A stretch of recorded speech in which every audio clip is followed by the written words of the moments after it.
Assalamualaikum warahmatullahi wabarakatuh. Selamat siang pemirsa Baga TV dimanapun berada.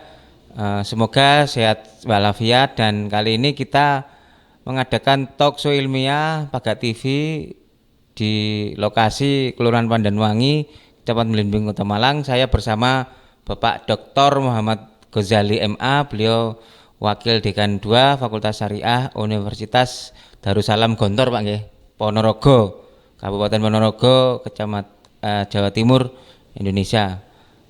Untuk tema kali ini berbicara fundamental ekonomi Islam, dasar-dasar ekonomi Islam, supaya kedepannya masyarakat Indonesia bisa memahami ekonomi Islam secara perlahan-lahan dan tidak takut dengan istilah khilafah atau khalifah atau apalah ya Pak ya.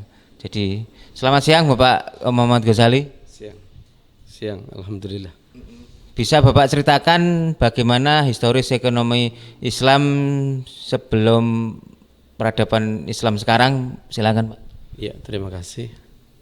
Memang kalau kita itu berbicara tentang ekonomi, maka kita sebagai seorang muslim itu tidak lepas dari historis. Karena dari sepanjang sejarah kita sudah ditunjukkan, baik itu pendahulu-pendahulu kita, para khulafa, bagaimana mereka menata ekonomi. Ada yang mungkin agak lamban, tapi ada yang sangat cepat. Seperti Umar bin Abdul Aziz itu dengan masa yang tidak terlalu lama, itu beliau sudah bisa menyelesaikan persoalan-persoalan ekonomi yang ada pada Daulah Utsmaniyah, Daulah Umayyah pada masa itu. Iya. Sehingga dengan begitu semestinya kalau kita ingin menjadikan negara ini, karena negara ini kan simbolnya kita ingin makmur, baldatun thayyibatun wa rabbun ghafur, itu sebenarnya sesuatu idaman yang sangat mulia, tetapi ternyata jalan yang dipakai lain. Sehingga perlulah kita perlu jelaskan bagaimana semestinya kita harus secara fundamental meletakkan ekonomi. Kalau itu syariah, maka jangan sampai kemudian kita menggunakan yang lain selain syariah. Betul itu. Bisa diberikan contoh Pak, zaman Khalifah Utsman apa tadi? Umar ya, Umar bin Abdul Aziz itu seperti apa? Begini, kalau kita lihat Umar bin Abdul Aziz itu, kalau para ulama salafus soleh itu menyatakan bahwa Umar bin Abdul Aziz termasuk khulafa rasyidin, karena pada awal-awal dia ingin memerintah, maka dia letakkan tidak mau dengan sistem keturunan. Jadi dipilih oleh umat, dan umat kemudian mengangkatnya, dan dia kemudian jadi khalifah. Dan subhanallah, penataan terhadap ekonomi itu sangat cepat sekali. Apa kuncinya? Ternyata Umar bin Abdul Aziz itu meniru sebagaimana Amirul Mukminin Umar bin Khattab, yaitu sebagai basis ekonomi, sebagai sentralnya itu adalah Baitul Mal. Baitul Mal. Umar bin Khattab itu awal-awal memunculkan Baitul Mal itu kaitannya dengan supaya bisa terbackup semuanya ekonomi-ekonomi yang ada di Daulah Islam yang ada di Madinah pada masa itu. Karena pada masa-masa Umar sudah terjadi istilahnya daerah-daerah yang semenanjung Arabia itu sudah semuanya masuk Islam, sehingga perlu ada sebuah penopang ekonomi yang mapan untuk kemudian supaya mereka sejahtera. Jadi mungkin begini, Baitul Mal itu fungsinya untuk mengkontrol ekonomi daulah pada saat itu. Karena yang namanya Baitul Mal itu tidak ada sebagaimana mungkin sistem kapitalis, nggak ada. Contohnya apa? Karena sumber-sumbernya semuanya halal, ya, dari zakat, infak, sedekah, jizyah, dhariba, kemudian kharaj, kemudian fa'i, kemudian ghanimah, maka semuanya itu dari yang halal. Sehingga dengan begitu apakah itu seenaknya kemudian pokoknya dibagi-bagi? Tidak.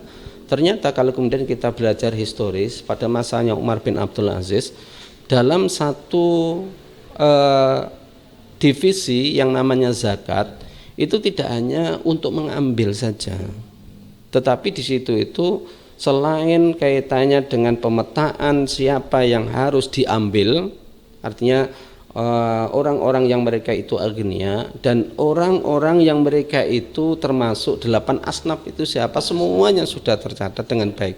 Dan ada divisi yang kemudian itu selain mengambil itu ada divisi pemetaan, ada divisi pentasarufan, artinya pendistribusian. Dan subhanallah pada masa itu pula tidak hanya secara konsumtif yang mereka ini kan, tetapi itu akan menimbulkan kalau bahasanya sekarang etos kerja lah. Jadi etos kerja mereka dahulunya adalah orang-orang yang mereka itu sebagai mustahik, tetapi kemudian jadi muzaki kalau itu menyangkut zakat. Demikian pula tentang jizyah. Jizyah itu demikian. Siapa itu yang kenakan jizyah, pajak itu, yaitu orang-orang kafir dhimah dan mereka terlindungi oleh Islam. Dan mereka pun nantinya juga akan semua ekonomi akan ditopang dari Baitul Mal. Ya. Jadi salah kalau kemudian ada orang mengatakan orang non muslim nanti kalau muncul yang namanya daulah Islam, ya karena itu nanti akan mendiskriminasikan terhadap mereka, itu salah besar. Kenapa? Siapapun orang yang kemudian mereka itu hidup di dalam naungan Islam, mereka akan terlindungi. Kenapa kok statement atau kemudian isu yang kemudian berkembang itu muncul? Karena ada pihak-pihak yang memang tidak suka terhadap Islam. Tetapi sejarah membuktikan bahwa sekian abad dengan dipegang oleh Islam, dataran Eropa pun makmur. Ilmu-ilmu yang sekarang ini ada semuanya tidak lepas dari Islam. Ya, ilmu yang ada di Spanyol, ya, yang mungkin sekarang ini sudah dianeksasi oleh Amerika, oleh Inggris dan lain sebagainya yang di Eropa itu semuanya tidak lepas dari Granada, Spanyol. Ini betul. Oleh karena itu kaitannya dengan untuk menopang ekonomi syariah, ya, maka di dalam Islam secara khusus memiliki konsep. Jadi di dalam Islam tidak bisa kemudian dikolaborasikan dengan sistem kapitalisme, tidak bisa. Karena apa? Karena di situ sumbernya juga jelas, kemudian bagaimana caranya juga sudah ada contohnya para khulafa dahulu, yaitu pemegang tampuk pemerintahan di dalam Islam. Maka seyogyanya, ya, generasi-generasi yang mereka ingin menghidupkan kembali ekonomi syariah menengoknya ke sana, bukan menengoknya fakta kontekstual yang ada sekarang. Kalau kita kembali kemudian kontekstual yang ada sekarang ini, maka kita akan terjebak dengan sistem kapitalisme. Begitu. Terima kasih Bapak Dr. Muhammad Ghazali. Jadi kalau di Indonesia kali ini kan sudah muncul lembaga yang namanya Bank Indonesia, lembaga yang namanya Dewan Syariah Nasional, yang namanya Basnas. Itu bagaimana pandangan Bapak Ghazali terhadap keberadaan lembaga itu? Apakah sudah menuju ekonomi Islam atau gimana solusinya kalau memang belum gitu? Kalau kita memandang fenomena yang ada di Indonesia ini, memang kalau pandangan saya, karena kebetulan saya juga di pasca sarjana hukum ekonomi syariah, saya mengampu perbandingan hukum ekonomi syariah Indonesia dan dunia. Memang nampak Indonesia terpengaruh dengan sistem kapitalisme. Jadi apa-apa yang muncul itu saya nggak pernah mendapatkan itu karena ada sesuatu yang ingin menerapkan syariat. Tetapi karena zaman yang ada sekarang ini boomingnya syariah, maka semuanya syariah. Kita ketahui memang di situ konsepnya memang syariah, mudharabah memang ada dalam sistem Islam mudharabah. Oh, ada wadiah. Kemudian ada itu kaitannya dengan wadiah yat adomana, ada yang itu yang sekarang lagi digandrungi banyak orang dengan sistem kaitannya dengan murabahah, itu banyak, ya. Tetapi sekali lagi pengaruh dari sistem kapitalisme ini masih melekat sangat, sehingga untuk memisahkan itu nampaknya kalau saya lihat itu sangat sulit, ya. Kan ada itu DSN, kemudian ada itu DPS ya, Dewan Pengawas Syariah. Ternyata setelah saya meneliti kaitannya dengan itu, mereka nggak efektif. Maaf, ini fakta karena disertasi saya selama 11 bulan itu pasti nggak mungkin lah itu kalau tidak bisa ketemu dengan DPS. Tetapi tidak bisa. Memang saya nggak tahu apakah kemudian itu ada filter untuk ke situ, tapi yang jelas setelah kemudian saya melihat fenomena yang terjadi, mereka hadir ada dalam RUPS yang ada di lembaga-lembaga itu hanya datang, sehingga kemudian itu hanya seremonial. Pada akhirnya sebenarnya apakah kemudian prakteknya itu sesuai dengan syariat ataupun tidak, ini dalam tanda tanya besar. Tetapi kita kemudian bisa mengetahui ternyata fenomena yang terjadi ini sangat terpengaruh sangat dengan sistem kapitalisme. Saya pernah menonton Pak, jadi organisasi konferensi Islam itu sering adakan internasional simposium ya terkait syariah perbankan atau perbankan syariah itu. Nah, Indonesia itu juga sering ikut ya, petinggi-petingginya itu. Tapi kok kelihatannya belum ada harapan yang positif nih. Bagaimana solusi ke depannya, karena kan umat Islam ini memang terbesar di Indonesia ini ya. Kalau dilihat di dunia, umat Islam di Indonesia ini terbesar nomor 4 atau kalau nggak nomor 5 itu. Nah, ini kan jangan sampai ada timbul ketakutan, oh ekonomi Islam diterapkan orang-orang akhirnya gimana-gimana. Nah, sekarang juga ada fenomena juga Bang Titil ini kan sering merugikan masyarakat. Nah, bagaimana ekonomi Islam hadir di tengah masyarakat, apalagi di tengah pandemi Covid ini kan orang-orang kesulitan ekonomi, kesulitan pekerjaan, sehingga ujung-ujungnya Bang Titil, karena kalau ke perbankan kadang nggak bankable dan sebagainya. Ini bagaimana Pak? Ada pencerahan-pencerahan dari Pak Ghazali ini? Ya, betul. Sebenarnya fenomena terjebaknya kaum muslimin dengan ribawi itu ibaratnya sudah mengerak.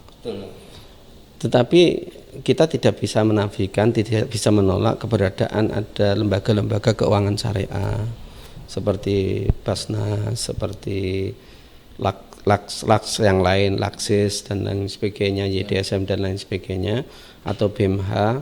Itu sebenarnya merupakan serpian dari Baitul Mal.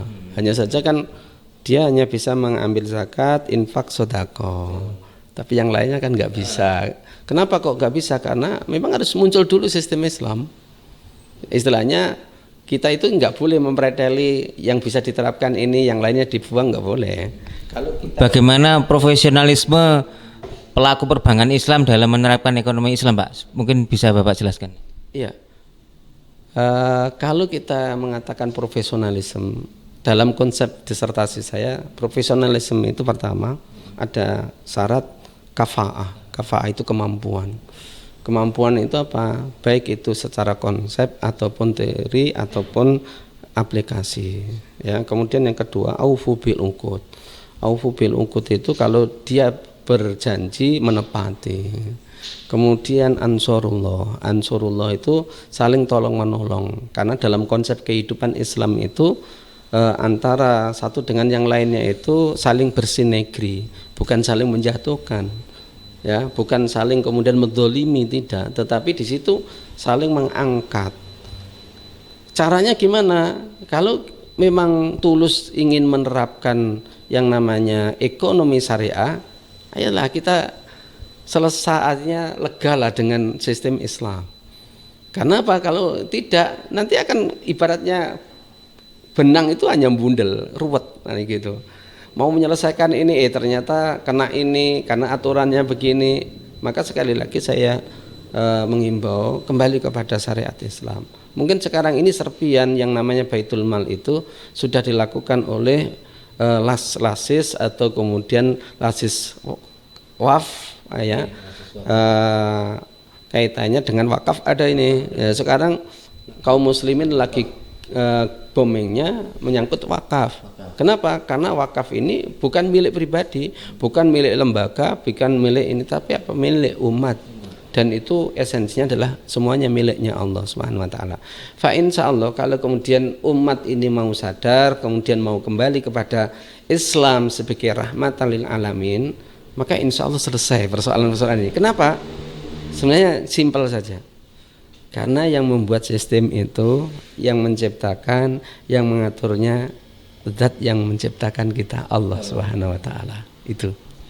Ya. Jadi dasar ekonomi Islam juga sudah tercantum di Quran Pak ya, dan sunnah hadis juga ya. Hadis Rasulullah SAW banyak sekali kaitannya dengan bagaimana menyangkut masalah zakat, infak, sedekah, kemudian juga jizyah.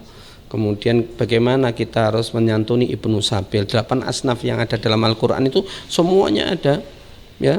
Sehingga kalau kita melihat fenomena yang ada dalam kehidupan ini, kalau kita betul-betul bisa paham terhadap Al-Quran dan Sunnah, selesailah. Kalau saya katakan selesai. Basnas atau Basnas yang turun untuk memverifikasi ini bisa dijelaskan Pak? Jadi pertama itu sebenarnya pemetaan siapa yang sebenarnya harus ditolong. Itu pertama, dan itu harus jelas. Kemudian kedua, pendampingan. Karena kita kalau kemudian itu tidak ada sebuah pendampingan, kan kita ini ibaratnya lama terjerat dengan kapitalis, semuanya berpikir materi, saya makan apa, besoknya apa, kan itu. Kalau tidak ada pendampingan, maka ini nanti yang namanya uang tadi itu habis, ya. Mau habis kemana? Bisa jadi apa? Sekarang dapat, nanti malam sudah di mall dia. Nah, itu yang terjadi. Sehingga inilah yang kita harus sadarkan kepada umat, bahwa itu tidak hanya sekedar konsumtif, tetapi kita harus berpikir panjang, ya. Kalau dalam konsep Islam, jadilah kita ini awalnya jadi mustahik, penerima zakat, tapi besoknya mari kita jadi muzaki. Nah, itulah. Itu kan sebuah, kalau sebuah entrepreneur itu kan sebuah semangat yang kita ini harus kedepankan begitu. Nah, masukan mungkin untuk Pak Wali Kota yang ada di Malang, Kota Malang, bagus niatan itu untuk mengentaskan dari rentenir itu bagus, tetapi sekali lagi pemetaan ya itu harus jelas, itu harus dilakukan oleh orang Basnas sendiri. Kalau itu dari masyarakat, ya masyarakat bolehlah, artinya kemudian ditengok di survei, maka kalau memang itu benar, maka kru Basnas harus siap untuk pendampingan. Nah, itu. Misalnya dibuatkan Playstore Pak, Playstore Basnas, jadi orang-orang yang mengusulkan silahkan, tapi nanti diverifikasi turun ke lapangan. Jadi karena kan kalau bicara Kota Malang, kalau manual ini kan waktu, tenaga, pikiran itu kan teknis ya, teknis, sebuah teknis yang bolehlah untuk mempermudah, untuk pelacakan, identifikasi itu memang sangat diperlukan. Tetapi melihat secara fakta ke bawah, maka itu juga perlu bukti gitu. Karena fenomena yang terjadi sekarang ini, orang yang sudah meninggal dapat. Kemudian lagi orang yang dia itu kaya dapat. Nah, itu jadi masalah lah. Oleh karena itu, kenapa saya katakan harus tim Basnas, ya? Kenapa? Karena nanti tim Basnas itu harus punya, sebagaimana para pendahulu dulu khulafa pada waktu Umar bin Abdul Aziz. Jadi tahu pemetakannya, siapa yang berhak, kemudian bagaimana nanti penyelesaiannya, ya. Subhanallah, tidak sampai 10 tahun, ya. Persoalan satu negara selesai. Ya, lu kan sekarang ini besar. Kalau kita berpikir modern, ya kan sekarang banyak IT yang digunakan untuk memverifikasi, oh ini cocok nggak, ini benar nggak, ini faktanya benar nggak. Maka apa? Harus tim Basnas itu sendiri, tidak diwakilkan kepada yang lain, atau mungkin istilahnya kalau dulu itu apa itu KKN, ya, nggak boleh lah, ya. Kenapa? Karena kita ingin mengentaskan umat dan betul-betul ingin menjunjung syariat. Fa insya Allah kalau kemudian kita ini memuliakan syariat Allah, menerapkan sebagaimana yang sering kita lantunkan atau kita terdengar pada masanya Soeharto, negara ini makmur, gemah, lipah, roh jinawi, baldatun thayyibatun warobun ghafur. Itu kenapa? Ya karena dia tunduk pada Allah. Gitu. Jadi kalau pemimpin itu tunduk pada Allah ya, baik bupati, wali kota, gubernur, ketua DPRD, insya Allah selesai semuanya Pak ya. Dan closing statement yang terakhir Pak, harapan panjenengan kepada masyarakat Indonesia dan pelaku pemberi kebijakan lah, bupati, wali kota, gubernur, menteri, presiden seperti apa Pak dalam rangka ekonomi Islam itu bisa nyaman diterapkan di Indonesia. Betul.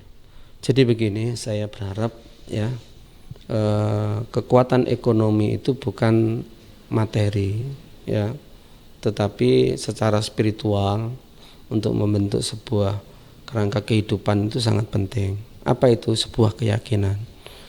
Keyakinan gimana? Kalau kita berbicara tentang fundamentalisme, tentang ekonomi syariah secara Islam, maka apa? Kita ini menerapkan itu karena kita ini ingin ibadah. Ya, semua pekerjaan kita adalah ibadah. Sehingga kalau ibadah berarti sebenarnya keuntungan itu ada dua, baik itu materi ataupun ukhrawi. Ya, kenapa? Karena setiap apa yang kita lakukan hasilnya tidak hanya sekedar materi saja, tetapi apa nanti kehidupan akhirat dijamin oleh Allah Subhanahu wa taala. Itu kalau dalam keyakinan Islam.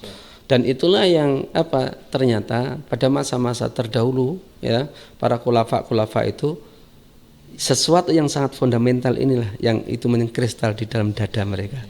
Ya, betul. Terima kasih Pak atas penjelasannya Bapak Dr. Muhammad Ghazali. Pemirsa Bagat TV dimanapun berada yang kami hormati, jadi melihat sejarah Khalifah Umar bin Abdul Aziz Pak ya, itu juga bisa menjadi contoh untuk perbaikan pengelolaan Basnas, kemudian pengelolaan Bank Indonesia, bank-bank syariah yang lain, kemudian dengan mencontoh Baitul Mal yang dilakukan oleh pimpinan terdahulu Bapak Umar Abdul Aziz, jadi bin Abdul Aziz, sehingga kita kedepannya harapannya Indonesia bisa melunasi hutang-hutangnya, warga masyarakat bisa melunasi hutang-hutangnya, terbebas dari rentenir, terbebas dari istilahnya wong Jawa bang tidil dan semuanya, dan ekonomi semua bangkit, tetangga-tetangga saling beli produknya antar tetangga itu Pak ya. Itu salah satu juga, jadi setelah ekonominya maju sejahtera, akhirnya beli produk tetangga sendiri, sehingga kedepannya Indonesia bisa menjadi gemah ripah roh jinawi toto tentrem kertorarjo Pak, istilahnya orang Jawa seperti itu. Kalau bahasanya bahasa Islam baldotun toibatun warobun gofur. Pemirsa Bagat TV, terima kasih talkshow ilmiah hari ini. Tema kali ini dasar-dasar ekonomi Islam. Insya Allah kami akan lanjutkan ke tema yang lebih menarik selanjutnya. Jangan lupa tonton channel YouTube Bagat TV. Bagat TV pancen apik nggak komen.